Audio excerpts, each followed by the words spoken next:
Welcome to prime 9 news. నా పేరు సిల్వేరి శ్రీశైలం. మహాసేనాని రాజేష్ తెలుగుదేశం పార్టీలో చేరాలని నిర్ణయించుకున్నారు. అసలు తెలుగుదేశం పార్టీలో చేరాలని నిర్ణయానికి గల బలమైనటువంటి కారణాలేంటివి? మొన్న వైసీపీలో, నిన్న జనసేనలో, ఈరోజు తెలుగుదేశం పార్టీ, భవిష్యత్తు ఎన్ని పార్టీలు మారేటటువంటి అవకాశం ఉందనేటటువంటి చర్చ ఆంధ్రప్రదేశ్ రాష్ట్రంలో కొనసాగుతుంది. ఈ సందర్భంగా మహాసేనాని రాజేష్ తో prime 9 news exclusive face to face. Rajesh garu, welcome to prime 9 news. Thank you. నమస్తే సార్. రాజేష్ గారు, ఏంటి తెలుగుదేశం పార్టీలో మీరు చేరుతున్నట్టు మీరే ప్రకటించారు ఈ రోజు.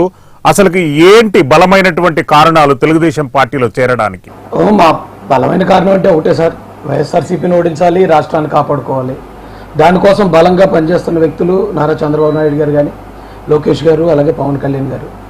మాలాంటి వాళ్ళ బలాలు కూడా వారికి ఏకమైతే ఈ రాష్ట్రాన్ని కాపాడుకునే అవకాశం ఉంటుంది. సో రాజకీయంగా కూడా మేము పలానా ఈ పార్టీకి మనం ఈ కారణాలతో అనేది మమ్మల్ని నమ్మిన వాళ్ళకి, మా కమ్యూనిటీకి కూడా చెప్పాల్సిన అవసరం ఉంది. కాబట్టి మేము ఈ రోజున తెలుగుదేశం పార్టీలో 16వ తారీఖున జాయిన్ అవుదాం అని చెప్పి మేము నిర్ణయించుకున్నాం సార్. ఎస్ రాజేష్ గారు, మీ ప్రజా జీవిత ఎంట్రీ 2017 నుండి ఈ రోజు వరకు మీరు కులంకుశంగా వివరించారు. నేను మీ ప్రజా జీవితాన్ని మొత్తం విన్నాను. నాకైతే కన్ఫ్యూజన్ కనిపిస్తుంది. మీకేమైనా క్లారిటీ ఉందా? దేంట్లో సార్ కన్ఫ్యూజన్? టోటల్ గా అంటే మీరు 2018లో ఎట్లా ప్రారంభించారు, తర్వాత వైఎస్ఆర్సీపీలోకి ఎట్లా వెళ్ళారు, టీడీపీలోకి వెళ్ళాలనుకుని వైఎస్ఆర్సీపీలోకి యాక్సిడెంటల్ గా వెళ్ళినట్టు మీరే చెప్పుకొచ్చారు. అప్పుడు కారెం శివాజీ అంటే రాజమండ్రికి చెందినటువంటి మాలనాయకుడు అడ్డుపడ్డారంటని చెప్పి మీరు అందులోకి వెళ్ళలేదన్నారు. మొత్తం ఓవరాల్ గా మీ రాజకీయ ప్రస్థానం అనేటటువంటిది ఒక క్లారిటీ మిస్ అవుతుంది. మీరు ఎలా స్పందిస్తారు ఆ అంశంపై? ఒకవేళ మీ పాయింట్ ఆఫ్ వ్యూ ఏదైనా ఉండొచ్చు సార్, కానీ రాజకీయ జీవితం క్లారిటీగా ఉంది లేకపోతే క్లారిటీగా లేదు అనడానికి బేసిక్గా మేము రాజకీయ నాయకులం కాదండి. రాజకీయం చేద్దామని లేకపోతే రాజకీయంగా పలానా పార్టీలో జాయిన్ అవుదామని వచ్చిన ఆర్గనైజేషన్ అయితే కాదు ఇది. ఇది కేవలం అణగారిన వర్గాల తరపున మాట్లాడదాం, వాళ్ళ తరపున పోరాడదాం అని వచ్చాం. ఆ క్రమంలో రాజకీయంగా కూడా మనం ఉంటే బాగుంటుంది, రాజకీయంగా కూడా మనకు అండ ఉండాలి. ఎందుకంటే ఈ సమస్యల మీద పరిష్కారం చేయాలంటే ఒక అధికారంలో ఉన్న వాళ్ళు చేయగలరని మేము రాజకీయంలో అడుగులేయడం జరిగింది. కానీ మేము ఫుల్ టైమ్ రాజకీయం చేద్దామని మొదలెట్టిన వాళ్ళం కాదండి. కానీ పరిస్థితులు మమ్మల్ని రాజకీయాల వైపు నడిచే ఆవశ్యకత కల్పించేశారు. కాబట్టి ఒకవేళ మీరు అన్నట్టు 2018లో టీడీపీ దగ్గరికి వెళ్ళటం మేము నిజమండి మా సమస్యలు పట్టుకుని. అయితే అప్పుడు ఎవరో మాల నాయకులు అడ్డుకున్నారని అయితే నేను చెప్పలేదు. కాకపోతే అప్పుడు ఆ నాయకులు ఉన్నారు ఆ పార్టీలో, మమ్మల్ని ఆ పార్టీలోకి రావడానికి. రాజేష్ గారు మీరు మాట్లాడిన వీడియోను మళ్ళొకసారి వినండి. కారెం శివాజీ, జూపూడి ప్రభాకర్లు అప్పుడు తెలుగుదేశం పార్టీలో నా ప్రస్థానానికి అడ్డుపడ్డారని చెప్పారు. దయచేసి మీరు మళ్ళీ వినండి, ఎందుకంటే ఆ వీడియో మీరు విన్నారు. నేను ఆల్రెడీ నా మనసులో నుంచి మాట్లాడాను కాబట్టి మీకన్నా ఎక్కువ నాకే గుర్తుంటుంది. మీరు ఒకసారి వినండి. అప్పుడు మేము అక్కడికి వెళ్ళినప్పుడు కారెం శివాజీ గారు, జూపూడి ప్రభాకర్ గారు కూడా ఆ పార్టీలోనే ఉన్నారు. ఒకవేళ మేము ఆ పార్టీలోకి రావడానికి మాకు దారులు ఓపెన్ అవ్వలేదు. మాకు దారులు ఓపెన్ అవ్వని కారణంగా కొంతమంది మా గురించి ఏమన్నా అడ్డుకునే ప్రయత్నం చేసి ఉంటారు అన్నం తప్ప వీళ్ళెత్తులు అడ్డుపడ్డారనే ఆ క్లారిటీ ఎందుకంటే నాకే తెలియదండి. అది ఏ ఆధారం లేకుండా నేను ఎప్పుడు ఏ మాట మాట్లాడను. అయితే మాకున్న క్లారిటీ ఒకటే సార్, మేము వైఎస్ఆర్సీపీ ఈ రాష్ట్రంలో అధికారంలోకి వచ్చాక మాకు మా వర్గాలకు జరిగిన అన్యాయం మీద ఫుల్ క్లారిటీ ఉంది. మా శత్రువు వైఎస్ఆర్సీపీ అనడంలో ఫుల్ క్లారిటీతో ఉన్నాం. ఈ గడిచిన 4 సంవత్సరాలు కూడా మేము ఏ రోజున కూడా వైసీపీ మీద పోరాడకుండా లేవు. వైసీపీ మీద పోరాటం అనే దాంట్లో మాత్రం ఫుల్ క్లారిటీ ఉంది. ఇక మీరు ఏ రాజకీయ పార్టీ ద్వారా వెళ్ళాలనేది ఆ పార్టీ మాకు ఇచ్చిన విలువను బట్టి, ఆ పార్టీ విధి విధానాలను బట్టి మేము నిర్ణయం తీసుకుంటాం. దానిలో క్లారిటీ కాదండి, మేము చేసే పోరాటంలో మాకు పక్కా క్లారిటీ ఉంది సార్. రాజేష్ గారు, ఇప్పుడు తెలుగుదేశం పార్టీలో అంటే 2018లో కనిపించని మార్పు ఇప్పుడు ప్రస్తుత తెలుగుదేశం పార్టీలో ఏ మార్పుని మీరు గమనించారు? ఖచ్చితంగా గమనించారు సార్. ఎందుకంటే 2018లో తెలుగుదేశం పార్టీ అధికారంలో ఉంది. అప్పుడు గుట్టుపాటు కానీ గరగపొర కానీ కొన్ని చోట్ల అక్కడున్న కొద్దిమంది ఒకరిద్దరు అగ్రవర్ణాల అహంకారంతో దళితుల మీద దాడి జరిగినప్పుడు అప్పుడు తెలుగుదేశం పార్టీ అంత సమర్థవంతంగా అక్కడ న్యాయం చేయలేదనే ఆ బాధ మాకు ఎప్పటికీ ఆ 2019 ఎలక్షన్ దాకా మమ్మల్ని వేధించిందండి.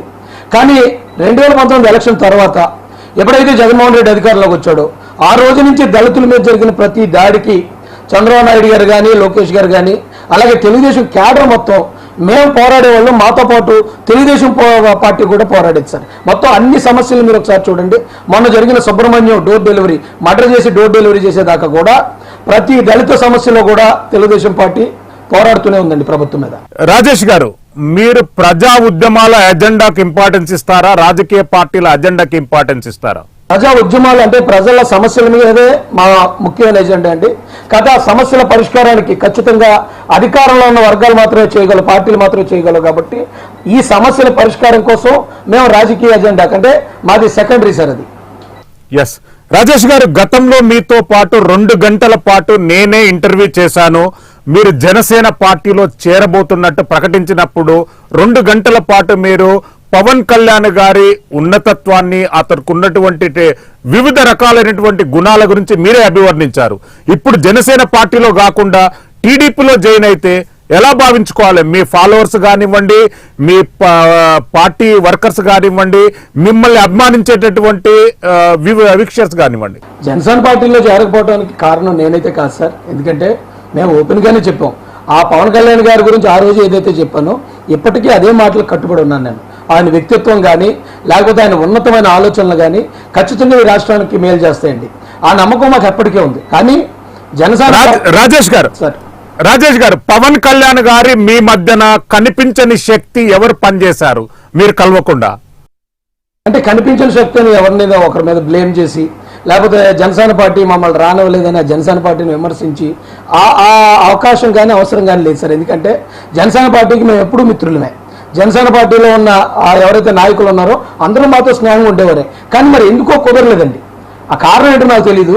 మేము అనౌన్స్ చేసిన తర్వాత దాదాపు 15 రోజుల వరకు కూడా కనీసం మమ్మల్ని జాయినింగ్ కోసం మాట్లాడడం కానీ మరొకటి కానీ జరగలేదు. ఏమో ఒకవేళ 6 months తర్వాత ఎలక్షన్ ముందు గ్రాండ్గా మనం తీసుకుందామనే భావన వాళ్ళకు ఉంటుండొచ్చు. అయితే ఆ పార్టీ మీద అయితే ఏ విధమైన వ్యతిరేకత కానీ ఏ విధమైన విమర్శలు కానీ చేయాల్సిన అవసరం ఆ పార్టీలో ఎవరు కూడా మాకు ఇవ్వలేదు సార్.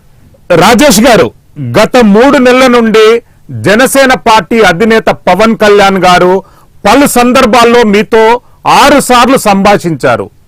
మీకు ఇంకేం కావాలో చెప్పండి. అది కరెక్ట్ కాదు సార్. ఒకేసారి మాట్లాడారు ఆయన నాతో. అది కూడా లేదండి, మీ మీద దాడి జరిగినప్పుడు మాట్లాడారు, పోలీసులు మీ మీద అక్రమ నిర్బంధన చేస్తున్నప్పుడు మాట్లాడారు, పలు మీరు ధర్నాలో కూర్చున్నప్పుడు కూడా మీతో మాట్లాడారు. ఇంకా అంటే మీకు ఎలాంటి ఇన్విటేషన్ కావాలి? లేదు సార్, నాతో ఒకసారే మాట్లాడారు ఆయన. నాకే తెలుసు కదా సార్, మీకు ఎలా తెలుస్తుంది నాతో ఎన్నిసార్లు మాట్లాడారు? నా మీద దాడి జరిగినప్పుడు ఒక్కసారే ఫోన్లో ఆయన నాతో మాట్లాడడం జరిగింది. అంటే మీరు జనసేన పార్టీ నుండి ఎలాంటి ఇన్విటేషన్ ఎక్స్పెక్ట్ చేశారు? నేను బహిరంగంగానే చెప్పాను సార్, బేషరతుగా మేము కార్యకర్తలుగా పనిచేస్తాం, పార్టీలో కార్యకర్తలుగా పనిచేస్తాం. అంటే పార్టీలో జాయిన్ అయ్యి పార్టీ కార్యకర్తలుగా పనిచేద్దామని అనుకున్నాం. అదే ఇన్విటేషన్ అంటే మళ్ళీ ఎవరో పవన్ కళ్యాణ్ గారి దగ్గర మేము కలవాలని కానీ లేకపోతే మాకేమైనా సీట్లు కావాలి ఇంకోటి కావాలని కానీ ఏ డిమాండ్ లేదు సార్.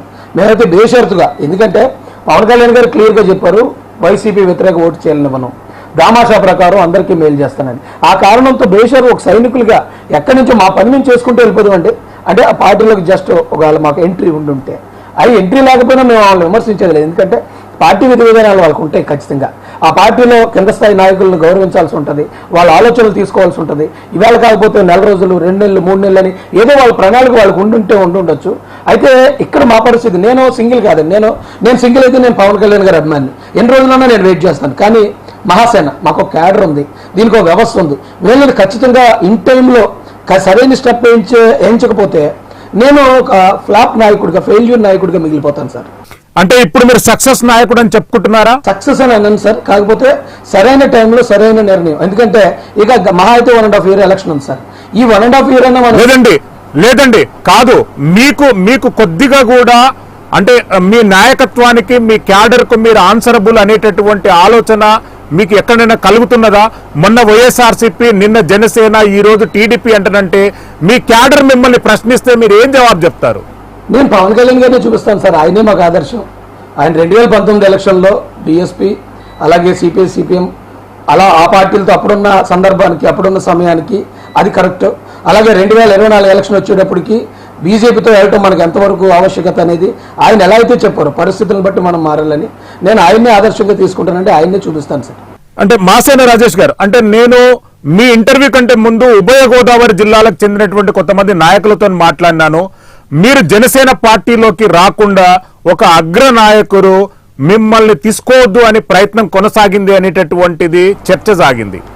మీరేమన్నా ఓపెన్ అవుతారా ఆ అంశం మీద? లేదు సార్, అంటే ఓపెన్ అవ్వడానికి ఏం లేదు సార్.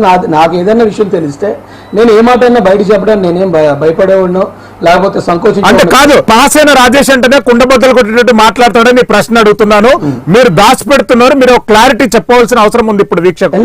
ఉంటే నేను ఖచ్చితంగా చెప్తాను సార్. నాకు మొగోటం ఎందుకండి, పలానా నాయకుడు మమ్మల్ని రానవలేదు కాబట్టి మేము ఎంతో అభిమానించే పవన్ కళ్యాణ్ గారిని కూడా ఈ రోజున మేము దూరం చేసుకోవాల్సి వచ్చిందని నేను వెంటనే చెప్పుండేవాడిని. అలాంటిది ఏం జరగలేదు సార్. అంటే ఆలస్యం అయిపోతుంది. అది కూడా గత ఒక నెల రోజుల నుంచి అనుకుంటా మొత్తం అంతా కూడా సైలెంట్ అయ్యారు. ఏ నాయకులు కూడా కనీసం ఫోన్లో కూడా టచ్లో లేకపోవడం, అది ఇదంతా నేను ఏమనుకున్నానంటే ఒకవేళ వైసీపీ వాళ్ళు కొన్ని గతంలో నేను పవన్ కళ్యాణ్ గారు విమర్శించిన వీడియోలు అయ్యి బాగా వైరల్ చేస్తున్నారు కదా, ఈ సమయంలో మనం రాజేష్ని తీసుకుంటే పార్టీ ఏదైనా డిఫేమ్ అవుద్దని పార్టీ అంతర్గతంగా ఆలోచించి ఉండొచ్చు. వారి నిర్ణయాన్ని మనం గౌరవించాలి, వారిని మనం ఇబ్బంది పెట్టకూడదనే ఉద్దేశంతో ఎప్పటి నుంచో తెలుగుదేశం పార్టీ దళితుల వైపు మాట్లాడుతూ వస్తుంది. మాకు అండగా ఉంటుంది. నేను జైల్లో ఉన్నప్పుడు కూడా నాకు అండగా ఉన్నారు. ఈ కారణాలతో మేము తెలుగుదేశం పార్టీలోకి వెళ్ళడానికి మాకు ఈ కారణం కాదండి, చాలా కారణాలు ఉన్నాయి తెలుగుదేశంలోకి వెళ్ళడానికి. ఎస్, మహాసేన రాజేష్ భారతీయ జనతా పార్టీ ఐడియాలజీని సమర్థిస్తారా ఇప్పుడు? ఎట్టి పరిస్థితుల్లో సమర్థించను సార్. ఒకవేళ నేను సమర్థించేలాగుంటే